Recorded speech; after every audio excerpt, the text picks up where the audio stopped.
Yeah, Assalamu alaikum wa rahmatullahi ta'ala wa barakatuh. Viewers of Gunyu TV Online, welcome to another episode of daily COVID-19 update. And today I will discuss about the closure of SereKunda Hospital and how detrimental that is going to be to the welfare of a lot of people around the Combos. Because after RBTH or Edward Francis Teaching Hospital, this is the biggest hospital. I'm not sure about the population of West Coast region 1 and 2, but it must be in the region of over 500,000 people.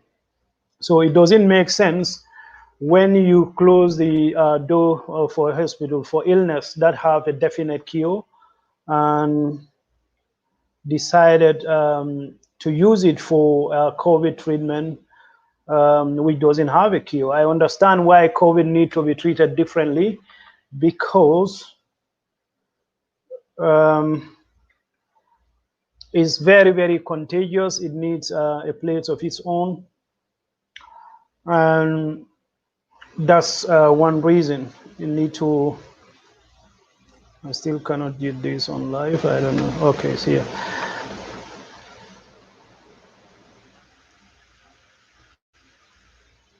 Yeah, so that's the situation. So basically, before anything, I'll give you an update about COVID, today's statistic. Then I will go on to discuss the whole thing. Yeah, as you are all aware, COVID started in China in December 2019, and since then, 24,190,199 people got infected. And out of that, 826,165 people died as a result of COVID infections. But the good news is 16,704,135 survived. That means the survival rate still hovers around 80%. If you have COVID, you have 80% chances of survival. That's a very, very good news. And also, these survived population are going to be very, very useful in our understanding of this debilitating viral illness. And already these population have been used. The plasma from the recovered population have been used in the treatment of COVID in other countries. From UK, America just announced it, but still there are a lot of controversy around it, because it's something that is not being properly tested and trialed. So there is still a significant amount of risk involved. But as you know, today, this year is an election year in the US. So Donald Trump is doing everything that will help, or that will boost his chances of re-elections. So he's going to try to influence even important scientific decision as this one. They already recommended it, but the highest authority in infectious disease in the US, Anthony Fauci, is speaking against it. But the rationale behind using the plasma of convalescent patients is that once you are infected with a virus or a bacteria, you develop immunity, or in layman term, you become resistant to it. But what gives you immunity is the immunoglobulins. These are specially programmed proteins that can specifically attack a particular virus and eliminate it. So technically, if somebody who recovered, they're supposed to have these specially programmed proteins in their blood. So if you should take their blood, spin it, separate the solid liquid component from the solid component. The liquid component, if you should transfuse it into a patient who are actively infected with COVID, they should recover, because these specially programmed proteins will go into their blood and mop up all the virus that are in their system. So currently 6,659,899 people are currently infected with COVID-19, and out of that, that's 99% of the currently infected 6,598,061 people are in mild conditions, and these include the asymptomatic ones, that are those who are infected but they don't even know they are infected, but they are capable of infecting other people. So that's why it is necessary to isolate the positive cases and quarantine them for a minimum of 2 weeks. And if you test them at the end of the 2 weeks, if they are negative, and you release them back to the community. But if they stay positive, you continue to quarantine them and give them the support they need, to recover, because right up to now there is no definite cure, but there are a lot of other alternative people are using, to help infected patients to recover. Typical symptoms for COVID keep expanding. Initially, it was fever that was initially high temperature, and also persistent cough, persistent dry cough. You feel like something is stuck in your throat and you want to get it out. And in some of those persistent cough is so serious, the sufferer, some of them end up actually collapsing their lungs because of the pressure they put on their lungs to cough this thing out. And also loss of sense of smell and taste is also common. And diarrhea also is a little bit common, and that's not very common, but is present, is what they call COVID-2. Some patients suffered from that. So currently 61,838 people are seriously ill with COVID-19. These are the group that will need hospitalizations, and mainly in the intensive care, because you are seriously ill with COVID. That means your lungs is not functioning to full capacity. You're going to need support to help you maintain healthy oxygen level in your blood. So currently, today, past 24 hours figures, I'll give you 138,928 new cases was across the world was registered, and 3,439 dead as a result of COVID-19 infections.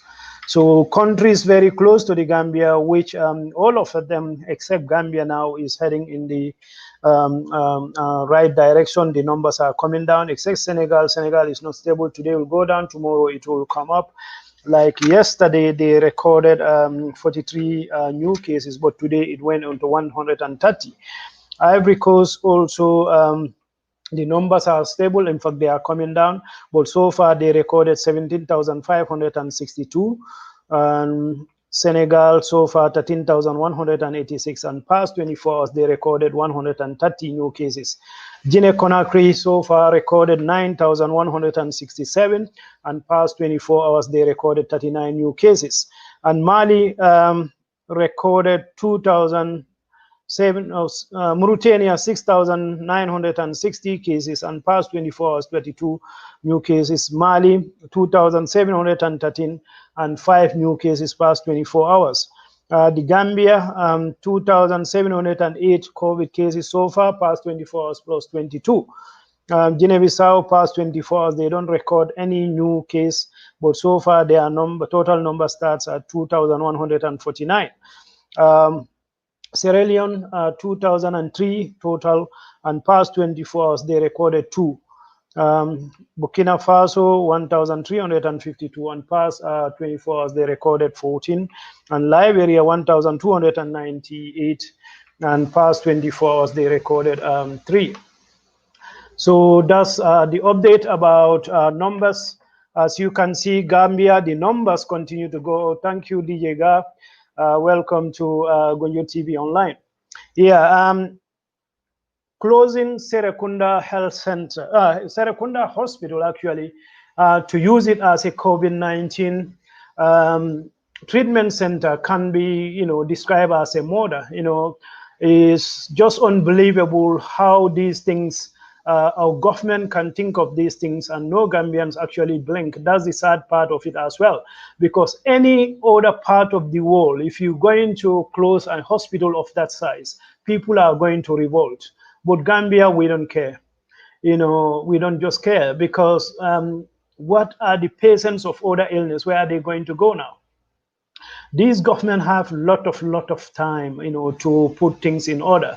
We all watch in horror how America, China first, then America, then Europe, and other parts of Africa, and even Senegal. When COVID was spreading in Senegal, Gambia, the numbers were very stable. It was 2, in a week, or 3 in a week for at least 3 months. So they have lot of time. One of the health posts was Ndemban Health Clinic, which they identify to be as a treatment center, and they decide to renovate it, and they have funding from the UNDP, I think. But TAF also offer his service to renovate part of this health center as part of his corporate responsibility. That's TAF Global. And they did their best. They finished it in record time. But TAF finished the government anyway, bulk. They decided not to proceed with that project, and they leave it there. So when COVID numbers start increasing, the numbers start spiking up, quickly, there was nowhere to go. All of a sudden, everybody is infected in RVTH. So RVTH, you cannot take a COVID patient there. In fact, even somebody with a cough, you cannot. In fact, it's going to take miracle to take COVID out of RVTH now, because you have to remove all the patients, relocate them, and fumigate the entire hospital. Where are you going to relocate them? This is the problem, because some of them need 24/7 support. So this is how the government fails. They don't continue to complete Ndemban Clinic, which would have been ideal location to isolate COVID patients straight away when the numbers start taking up. So now numbers continue to spike. The healthcare system, which was fragile anyway, even before COVID, but once numbers start going up, they have no place to go. They come up with this, as I call it, a very, very stupid and murderous decision to close SereKunda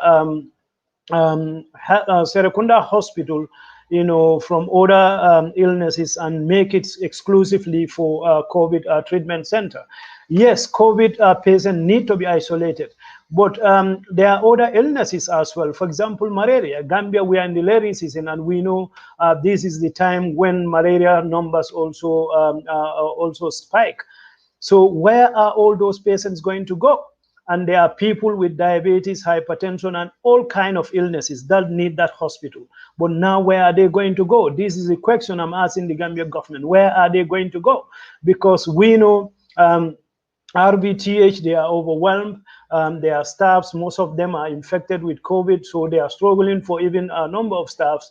Now you close this hospital also, the pressure on that hospital is going to be unbearable, and that's a bad news for Gambia and also Gambians, because at the end of the day, it's the Gambians who are going to suffer, it's Gambians who are going to die, and they're going to die unnecessarily. It's just the ineptitude of the government, and also down to corruption, because you look at the money these people spend, on vehicles, on accessories, vehicle accessories, on petrol, but ignoring the things that actually matters most. That is treatment centers, isolation centers, quarantine centers, So now this hospital is closed. What that means is, people are going to be ill. People are going to need support from the hospital. They cannot get it. And so while COVID is killing, that according to other, due to other kind of illnesses are also going to increase, exponentially for that matter, unfortunately. And because of negligence of our government, because of the negligence of our healthcare providers, that should not be accepted in 2020 in Gambia. So The other thing also, Gambians are not taking notes, and also the press guru in at the State House, they are doing their best to bury this important information in their daily briefings. For example, you go to the website, you will find that number of threats, 0. We know, according to WHO protocol, managing COVID is about testing. You test first, you trace, you isolate, and you treat. What do you mean? All suspects should be tested. Once they are tested, you interview them. Their activities of past week or past days. They have a close contact with. That will start with the family members. That's what they call contact tracing. So once you trace these contacts, you test them all. If they all come negative still, you have to isolate them for 2 weeks, because we know COVID, you can be walking around with it for 2 weeks without showing any sign of symptoms, even though most of the time within five days, most people will show symptoms of COVID.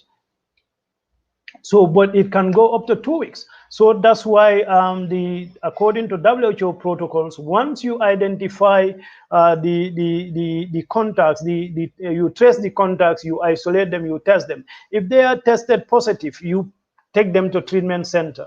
That's the sanatorium. If they are negative, you put them in the quarantine center. In that quarantine center, they will be supported and they will be tested on regular basis. I think in Gambia, it's every 3 days. If they continue to be negative up to 2 weeks, then you let them back. You know that they have no risk to the community.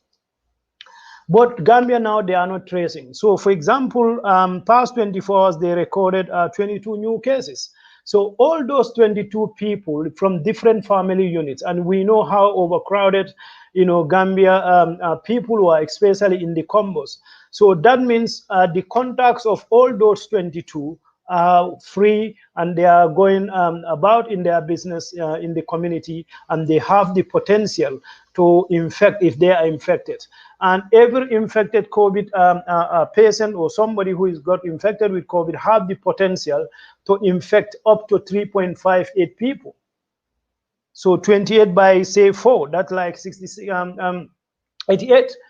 So in a week or so, the contacts of these 22 can multiply to 88. So if you are not tracing the 88 of the positive of those 88, also are going to go like that. But if you go by the numbers of Gambia, they keep increasing. Like yesterday, it was 101. Today, 122. And you don't go out to trace those contacts. So you see the magnitude of the problem we are facing. But it's not only that. That is the problem. What is also happening, initially, all positive have to go to treatment center. It doesn't matter whether they are symptomatic or asymptomatic, they have to isolate you. But that's not the case anymore, because they don't have the facilities.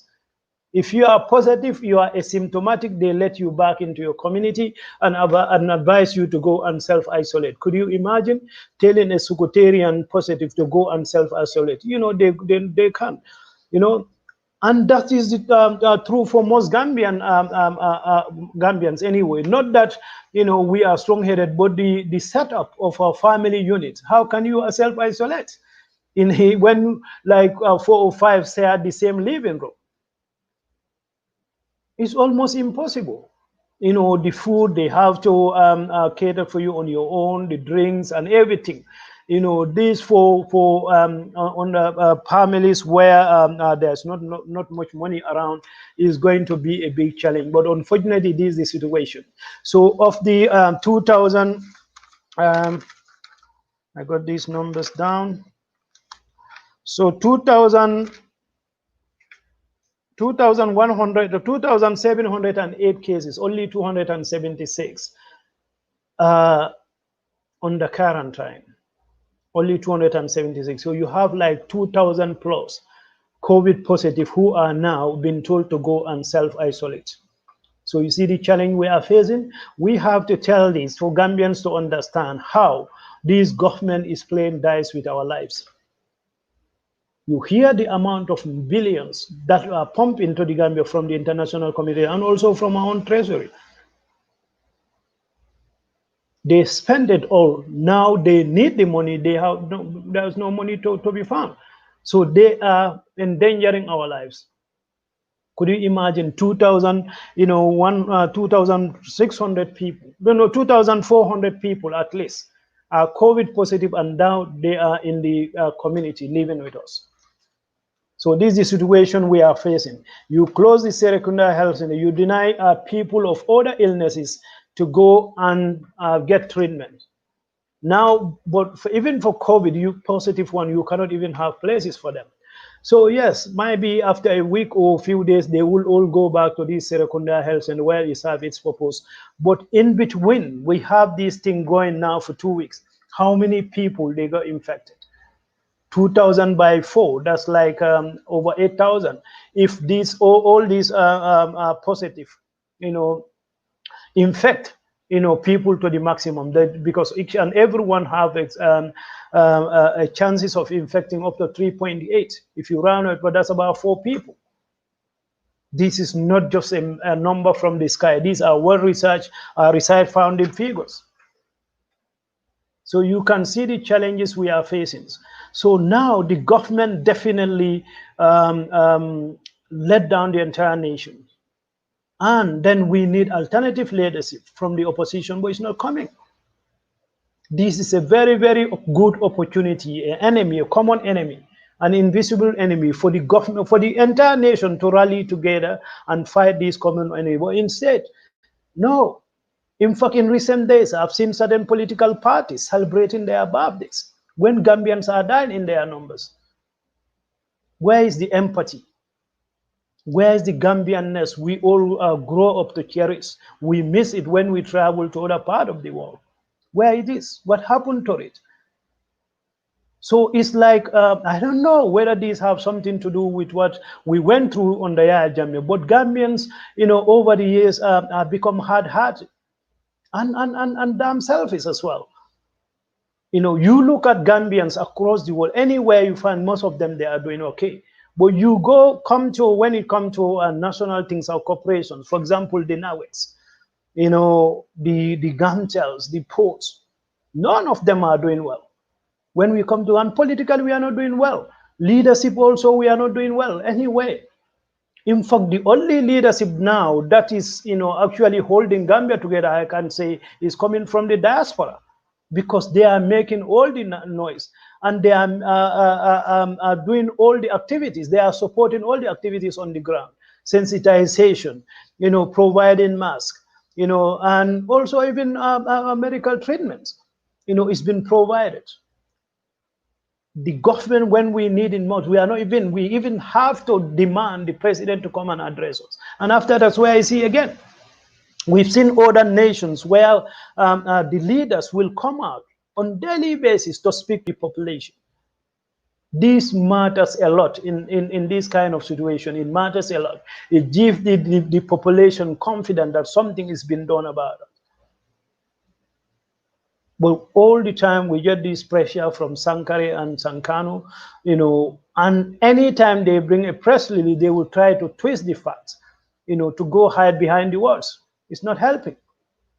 But this is a very good opportunity also for the opposition to convince us that actually they are worth our vote come next year, 2021.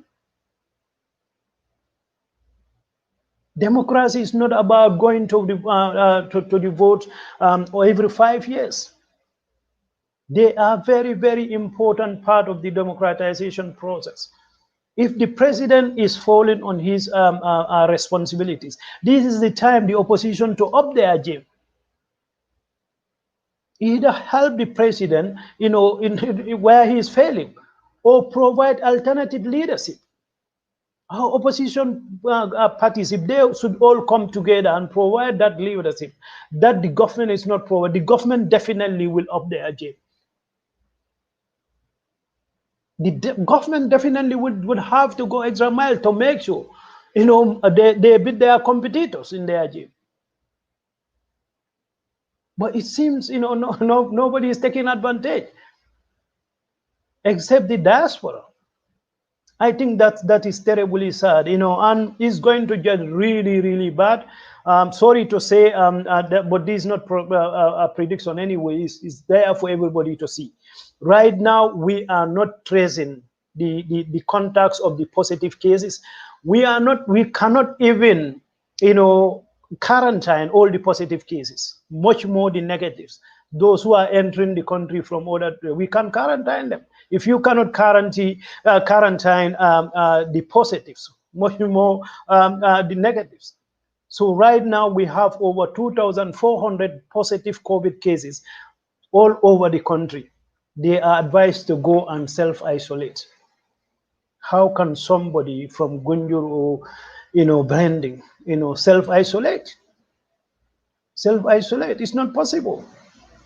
This is a massive failure from our government, and it's really sad. And yes, it's a good thing to call Senegal. But if Senegal come, we need to provide the leadership, but the leadership is not there. The leadership is not there. So that's why, even though I was one of the one calling for these Senegalese to come and help, but if they come in and they find everything in this area, it's going to be very difficult for them to make any impact. So this is the situation, guys. I've got 2 minutes to go. Thank you, Idris Keita. I appreciate your comments. But this is the situation we are faced. Just to tell you the topic, how serious it is to close SereKunda Hospital to the general public and to turn it into COVID treatment center. It's like these people, they have the money to build a brand new treatment center. They don't do it, but they have money, they have an opportunity to renovate Demban Clinic to make it a treatment center. A private citizen, a private company, TAF, decided to help them. He did half of the work. Half of the work the government's supposed to do that they don't. They went on a spending spree, buying vehicles, travel, even though there is no international travel. But if you see the traveling bill of these people, you will be amazed. They don't do it. It's only a few days ago when their TAF is going to help them again. So now they don't do their part. Now the facilities available to the general public, they are taking that away from the general public again to cover their incompetence. It can only happen in the Gambia without no uprising. Thank you. I don't know what they are doing with families of those suspected of COVID. They are not up and treated. No, it's not suspect. The positive, those who are confirmed positive, they cannot do anything about that. Or those who die already, okay. Yeah, that's what I mean. They cannot do anything. They're not even testing those people now because they don't have the capacity. If you look in their report, you go to the website, you see trace, 0. They don't trace anybody for more than a week. So if you should die of COVID, your family don't even have the opportunity to know their status. That's what it means. Because that's what WHO said. Test, trace, isolate, and treat. If somebody come positive or somebody died and he will test posthumously and he turned out to be positive, you have to go and identify the close contacts. And once you identify them, you test them. If they are positive, you send them to treatment centers or management centers, whatever called. If they are negative, still you have to isolate them from the rest of the population. That's what supposed to be quarantine centers. And we have seen also at the initial part of this pandemic, they use the hotels of their friends, and their cronies and their family members to quarantine people. This is a third world country. Even in Europe, they don't quarantine people in hotels. If you look at the hotel bills of these quarantines also, it's obscene. But it's a way of them, to siphon this money, for their personal gain, the kickbacks. So now they need to quarantine people. There is no money because they spend it on the hotels of their family to quarantine people. Now even the positive, they cannot even quarantine them. This is the situation we found ourselves in. So the Gambia situation, Senegal might struggle to even have an impact. They might, because Senegal have a system that is working. Actually, they have a system that is working, and only South Africa beat them to their own test. In fact, they are the first country in Africa to develop their own test, which is rapid test. That is a remarkable achievement. And that will help us a lot. I think in the coming days, once the Senegal is started, you will see the number of positives will go up. But then the Gambia have to act quickly to make sure they isolate them. Because if you test somebody is positive and you ask them to go home and self-isolate, you are telling them to go and infect themselves. That doesn't mean they are stupid or what, but the setup, the family setup, especially in the combos, we don't have space. It's overcrowded. So thank you all for watching. Inshallah, tomorrow we are continue this discussion with Ben Suare. We are reviewing events of the past week, major events. I know these ladies who are stuck in Lebanon will be top of the agenda. And again, the COVID is not going to go away. We have to discuss it, the failings of our government. But Gambians need to take these things seriously. I'm going to say this here again, even though it's not a political forum, but next election should be more than just party politics. Well-meaning Gambians need to step forward and, stop this cycle of political patronage and sycophancy. We have to pass that stage. We have to pass that stage. Thank you, Undomar Dijega. And thank you all for your time. I have to close this. Thank you, Dave and IJ. I got two people today supporting me. So thank you very much. I really appreciate that. Yeah, Idrissa, thank you once again. Allah Baraka. See you tomorrow, inshallah.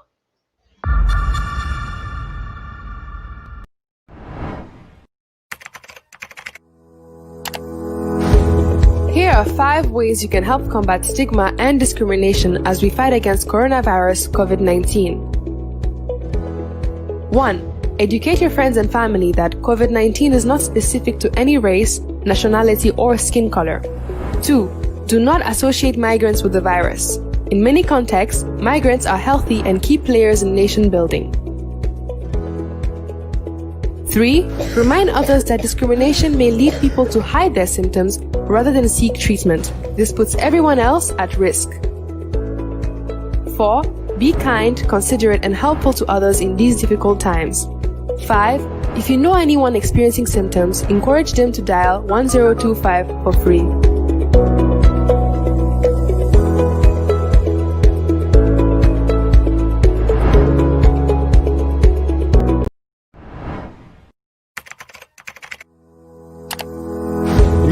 bunda lulolti isi fam mako no fay si tanka kaja fo ning fatan fansola pour que ñing corona jangaro kele bunda folo ela ka fuñol ni la dimbayal kala mutandi ko ñing corona jangaro bu ka jibe e musi jumalati warante ibada banku jumaleto walla iboro la kuloro mu kurola jumalati bunda fulanjang ikanaje ko tamalal dam male ka te ñing corona jangaro soto fanna jama ya itandi le ko ñin tamalal jama jaato kende yatale andum ka kataku jamale ke banku do ko kono bunda sabanjam mol hakilo bulandi ko ño kaja fo ning fatam fanso satin nanni nole fam fo modol sila kurango mabo puli kanata jaarorola andum ñin si mobe dundi no mantoro konole bunda nani njam al nga bala fa ñoye nga ñoma koy bunda lulu njam niye molo meye atenyum corona kurang la mandar go soto afoye 1025 command andum ite fenjola